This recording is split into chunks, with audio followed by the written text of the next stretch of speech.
आगामी निकाय चुनाव और 2024 के लोकसभा चुनाव की तैयारियों में भाजपा जुट गई है। अयोध्या शहर के द रामायणा होटल में भाजपा महिला मोर्चा की प्रदेश कार्य समिति की बैठक हुई है।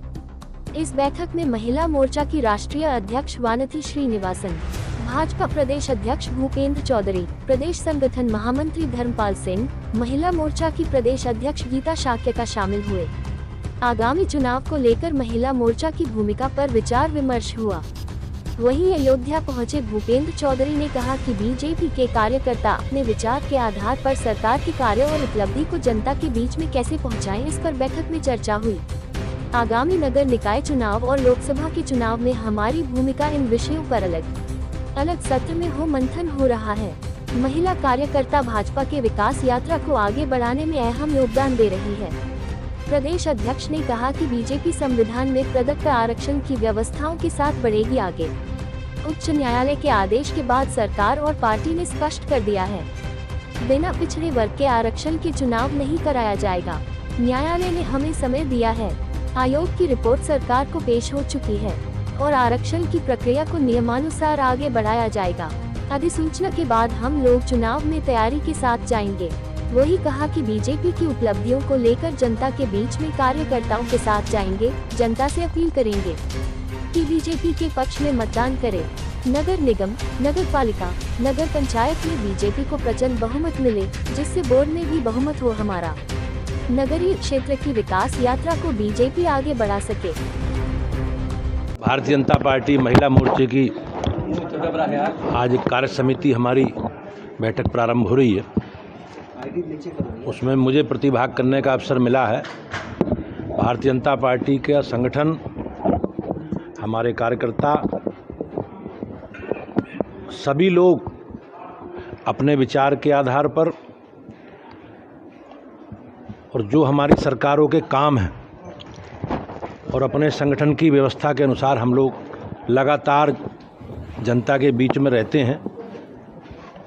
आज की बैठक में जो हमारे कार्यक्रम हैं, अभियान हैं, उन अभियानों में बूथों के, सेक्टरों के काम और नगर निकाय और लोकसभा चुनाव में हम लोगों की भूमिका, ये सारे विषयों पर अलग अलग सत्रों में हमारे कार्यकर्ता इस बैठक के माध्यम से विचार करके और अपनी बात नीचे तक पहुंचाना और अपने संगठन के काम को, उसके आधार को नीचे तक पहुंचाना, ये आज की बैठक में हम लोग चर्चा करेंगे। हमारी सरकार भारतीय जनता पार्टी संविधान में प्रदत्त जो आरक्षण की व्यवस्था है उसी के साथ हम लोग आगे बढ़ेंगे। जब माननीय उच्च न्यायालय का आदेश आया तब भी भारतीय जनता पार्टी ने और सरकार ने ये संकल्प व्यक्त कर दिया था कि हम लोग बगैर पिछड़े वर्गों के आरक्षण दिए चुनाव नहीं कराएंगे। लेकिन मुझे खुशी है कि माननीय न्यायालय ने हमें समय दिया और हम समय के आधार पर जो आयोग की रिपोर्ट हैं वो सरकार को प्राप्त हो गई हैं। अब सरकार को, विभाग को उसमें आरक्षण की प्रक्रिया नियमानुसार आगे बढ़ानी है और आरक्षण के बाद आयोग अधिसूचना जारी करेगा और जैसे अधिसूचना जारी करेगा हम लोग अपने पूरे तैयारी के साथ चुनाव मैदान में जाएंगे।